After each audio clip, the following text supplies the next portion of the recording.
This won't be the last time a child dies in U.S. custody, trying to seek asylum with their family. For the second time this month, an underage migrant has died in U.S. custody. U.S. Customs and Border Protection said late yesterday that an 8-year-old girl at a Border Patrol facility in Texas experienced a medical emergency and later died. CBP is investigating the incident. The announcement came just days after the end of the pandemic-era program known as Title 42. Officials say the number of encounters with migrants crossing the U.S.-Mexico border has fallen by more than half since last week. We're joined now by Kika Matos. Wow, that's interesting. Title 42 ends and the amount of migrants crossing into the United States decreases. Everybody was acting like we're gonna have like wave after wave after wave of migrants coming into the United States. President of the National Immigration Law Center. Thank you for being with us. Thank you for having me. And we should say the Associated Press reports that the little girl who died was from Panama and that she had heart problems. She had surgery for those heart problems in Panama, and that she crossed with her father, mother, and 2 older siblings. And the facility where she and her family were being detained sits on one of the busiest corridors for migrant crossings. Separate from this specific case, tell us about these facilities. Can they If our immigration laws were better, more geared towards actually helping these people, this child would have gotten some medical care for her obvious, or, well, probably not obvious, but the parents would have been able to tell people, yeah, our child has a heart condition, and she would have gotten checked out, and she probably would still be alive. adequately address the manifold issues that families and children present with? Yeah, first, my heart goes out to the family of that little girl. I was in the border just last week witnessing the end of Title 42 and the impact of the asylum ban that the Biden administration has imposed. What I will tell you about the Customs and Border Patrol facilities is that they are like black boxes. Lawyers don't have access to them, advocates don't have access to them.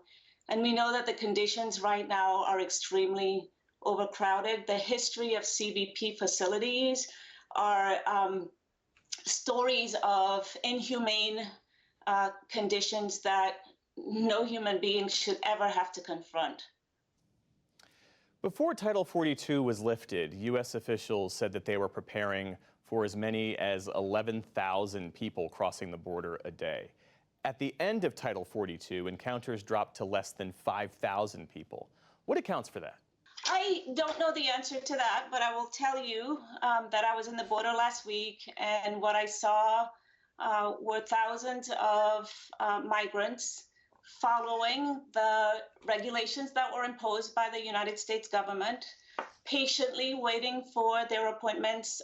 Look at all these criminals trying to, rush the border and break into the United States and their invasion. Yeah, this is funny. It's just funny how how much fear mongering there is over migrants coming into the United States, and this is how they're acting. They're following laws to get into the United States and the port of entry. This is all what these people want. They just want help.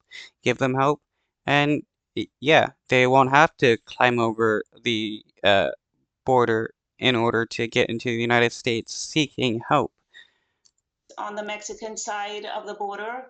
There was a lot of lack of information, misinformation, disinformation. When we talked to a lot of the migrants, what we heard was stories of people fleeing desperate conditions, grabbing their families and running for their lives to the border so that they could present themselves lawfully to seek asylum in the United States. There are people who say that the ability for migrants to show up on U.S. soil and apply for asylum, that process is sacrosanct, and that the administration, both with their deterrence policies and now establishing alternate routes for people to claim asylum in country, that runs afoul of U.S. values, of American values. How do you see it? Well, not just of U.S. values where anybody and everybody should be able to come to the United States in order to, have a better life and, you know, go from rags to riches. It's law to help these people when they're seeking asylum. Um, so, besides, the U.S. law, or what it used to be, where the U.S. was required to help asylum seekers, it's international law and UN law, and United States is still signatory of the asylum laws that the UN has proposed and passed. It not only runs afoul of US values and what we stand for as a nation, it is also in violation of our own domestic laws and our own obligations under international law. So That's hilarious because that's just what I said, and I didn't even know she was going to say that. But yeah, the United States has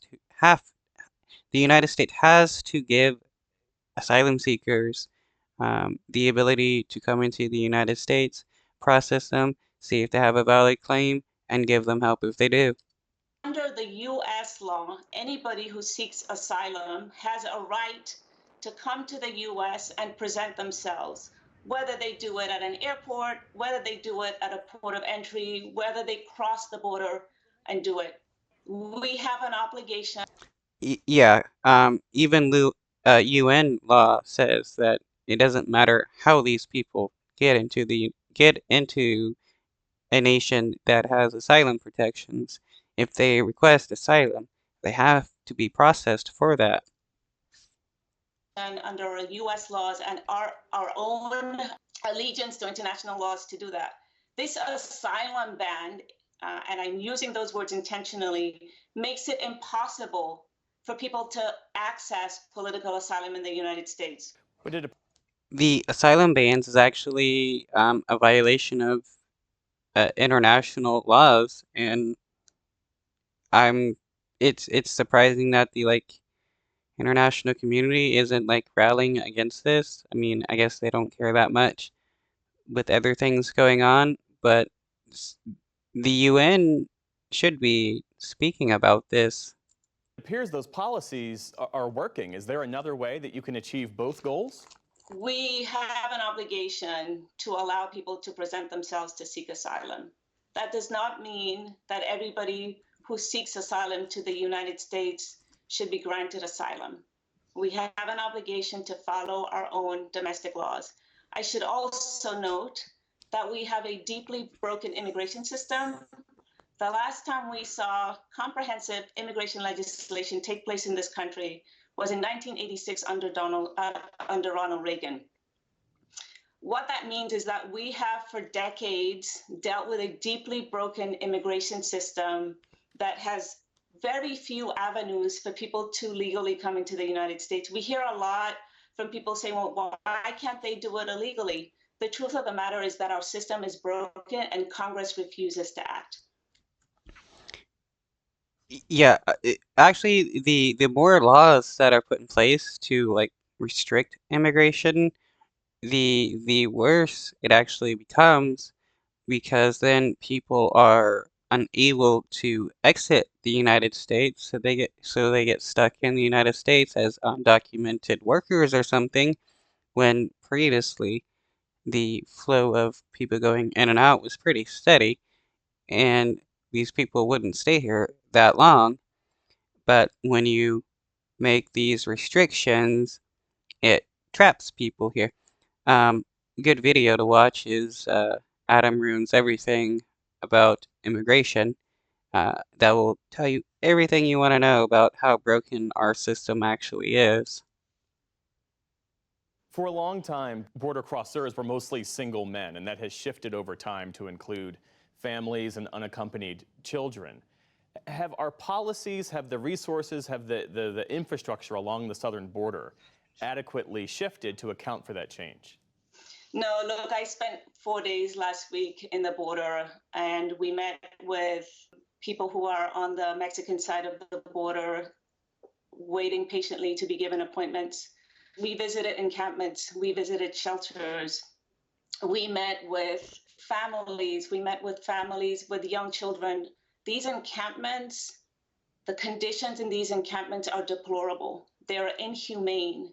There is no basic infrastructure. In one encampment that we went to, there were 2 porta potties for approximately 1,200 people. A lot of the people who are in these encampments rely on humanitarian assistance from nonprofit organizations that are cobbling resources together to try to meet very basic needs. We have an obligation. We could easily use some of the military resources that we have to help these people integrate more into society, besides just, you know, processing these people and giving them a social security number, making them citizens, and, you know, fulfilling the labor or reducing the labor shortage that we supposedly have. I mean, seriously, if we do have a labor shortage, why not allow these people to come into the United States and work? Obligation, we have the resources, we have the ability to provide infrastructure so that these families, while they wait to be processed, have the very basic standards that human decency requires, and we're not providing that as a government.